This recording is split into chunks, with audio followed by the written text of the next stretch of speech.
Saudara-saudara yang saya kasihi dan saya muliakan, mayoritas penduduk rakyat Indonesia dan juga para penguasa generasi muda dan di dalamnya juga para penguasa aparat keamanan TNI Polri belum banyak mengetahui proses politik sejarah penggabungan Papua ke dalam wilayah Indonesia. Karena itu, dalam spirit dan semangat tugas pastoral saya mau sampaikan kebenaran sejarah pengintegrasian Papua ke dalam wilayah Indonesia. Saya sendiri juga berusaha mempelajari sejarah penggabungan Papua ke dalam Indonesia itu selama 23 tahun sejak tahun 1999. Mengapa saya berusaha mempelajari sejarah penggabungan Papua ke dalam wilayah Indonesia? Karena selama ini saya melihat penduduk orang asli Papua secara konsisten dan terus-menerus dari waktu ke waktu melakukan resistensi atau perlawanan dan penolakan Indonesia yang berada di tanah Papua. Semoga penjelasan saya ini memberikan pencerahan sedikit, terutama bagi mayoritas penduduk Indonesia, para penguasa, dan juga TNI Polri generasi muda yang belum tahu sejarah itu sendiri. Topik pembahasan saya pada pagi hari ini adalah Papua bukan bagian dari wilayah Indonesia, atau Indonesia menduduki dan menjajah Papua secara ilegal. Itu kesimpulan dari hasil studi saya selama 23 tahun. Saya sudah menulis hampir 28 buku judulnya. Buku terakhir yang tahun 2022 ini atau buku terbaru berjudul Pemekaran dan Kolonialisme Modern di Papua. Itu saya cetak 10.000 buku. Semoga ada orang yang bisa mendapat atau membeli itu dan membacanya.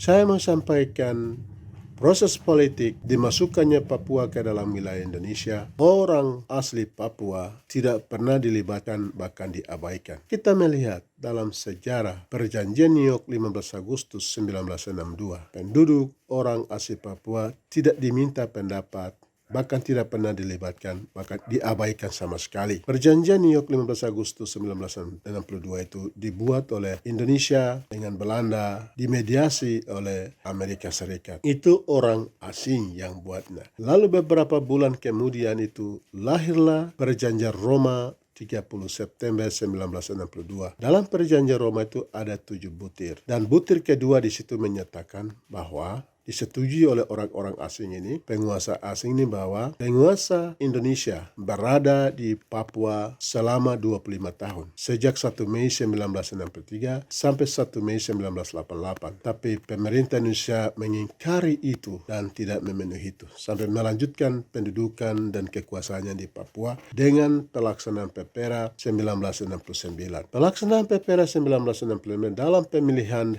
Dewan Musyawarah PEPERA atau DMP itu dipilih oleh ABRI. ABRI yang memilih peserta PEPERA. Pada saat pelaksanaan PEPERA itu adalah 1025 orang, kebanyakan itu saudara-saudara non-Papua yang dilibatkan ke dalam. Orang asli Papua tidak benar-benar dilibatkan. Dan juga pada saat pelaksanaan PEPERA 14 Juli 1969 di Merauke, itu pernyataan dibaca oleh peserta karena pernyataan itu sudah disiapkan oleh militer atau ABRI waktu itu, atau diminta angkat tangan. Lalu akhirnya PEPERA itu diakhiri pada 2 Agustus 1969 di Jayapura. Dan semua itu diawasi secara ketat dengan moncong senjata oleh ABRI. Dan pelaksanaan PEPERA itu direkayasa. Dalam laporan yang mewakili Sekjen Hutan waktu itu, yang datang ke Papua adalah Dr. Fernando Ortizans, dia diplomat Bolivia. Dalam laporannya aneks 1 di situ, dia katakan bahwa mayoritas 95%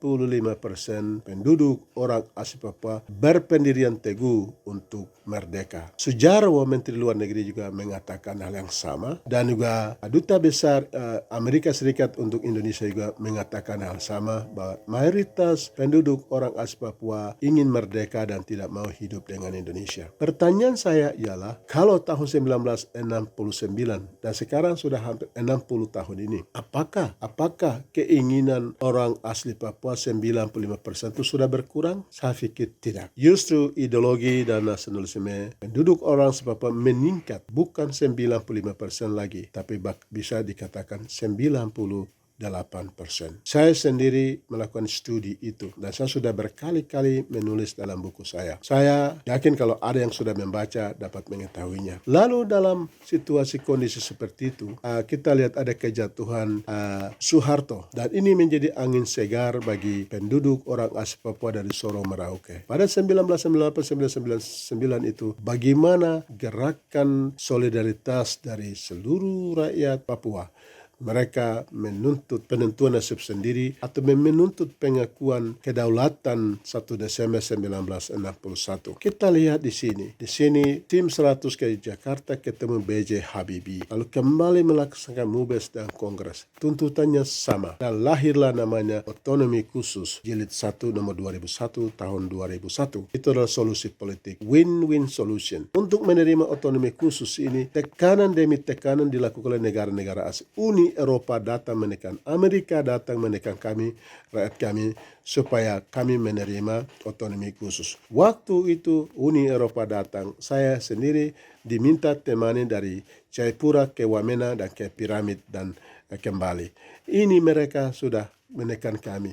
Tapi otonomi khusus sekarang sudah digagalkan oleh negara, digagalkan oleh militer itu sendiri. Dalam otonomi khusus, pelanggaran HAM berat meningkat secara signifikan. Lalu kita lihat ada evaluasi otonomi khusus dan tanpa dilibatkan penduduk orang asli Papua dan MRP. Dan ini kita lihat di sini. Yang terjadi bukan otonomi khusus jilid kedua, tetapi otonomi khusus sentralisasi. Seluruh kekuasaan kewenangan diambil oleh Jakarta, sehingga para pemimpin di Papua powerless. Di sini, ini watak yang sesungguhnya para kolonial atau penjajah yang mereka pamerkan, tonjolkan oleh Indonesia hari ini. Lalu kita lihat dalam situasi katanya ada otonomi khusus, otonomi sentralisasi, ada mutilasi penduduk asli Papua dan sampai dengan penyiksaan penduduk asli Papua. Dan setelah ada satu meninggal, di atas peti mayatnya diletakkan uang, dan ini satu penghinaan terhadap penduduk orang asli Papua. Dan Indonesia yang berwatak rasis, fasis dan barbar ini, atau saya katakan teroris ini, mengukur martabat kami dengan nilai uang. Ini satu kesalahan dan kejahatan kemanusiaan yang tidak bisa ditoleransi. Lalu kita lihat di sini yang terakhir sekarang, Tito Karnavian, dia menjadi pahlawan terbentuknya daerah otonomi baru Boneka. Ini yang kita lihat. Ini bukan solusi. Ini namanya pendudukan dan perampokan dan penjajahan. Ini karena tidak melalui satu prosedur yang benar. Ini yang kita lihat. Lalu yang terakhir itu, saya mau sampaikan itu seperti yang disampaikan oleh Mahfud MD. Profesor Mahfud MD katakan bahwa tidak ada undang-undang konstitusi yang menyatakan bahwa referendum itu. Tidak ada ruang. Saya mau sampaikan kepada Profesor Mahfud MD bahwa di dalam konstitusi negara Republik Indonesia ada peluang dan ada ruang besar untuk referendum. Karena pembukaan Mukadimah Undang-Undang Dasar 1945 menyatakan bahwa sesungguhnya kemerdekaan itu ialah hak segala bangsa. Maka penjajahan di atas dunia harus dihapuskan karena tidak sesuai dan peri keadilan dan peri kemanusiaan. Jadi penjajahan dan pendudukan Indonesia di atas tanah Papua Barat itu harus dihapuskan karena tidak sesuai dan peri kemanusiaan dan peri keadilan. Jadi kami tidak selamanya bodoh. Kami sudah semakin mengerti. Sudah saatnya Indonesia melepaskan Papua untuk berdiri sebagai negara merdeka dan berdaulat, dan Indonesia menjadi negara sahabat. Nah, kita membuat perjanjian kerjasama sebagai negara tetangga. Ini penjelasan sedikit supaya saudara-saudara bisa belajar apa yang terjadi dalam proses politik dimasukkannya Papua ke dalam Indonesia. Terima kasih. Tuhan memberkati. Wah, kinaona.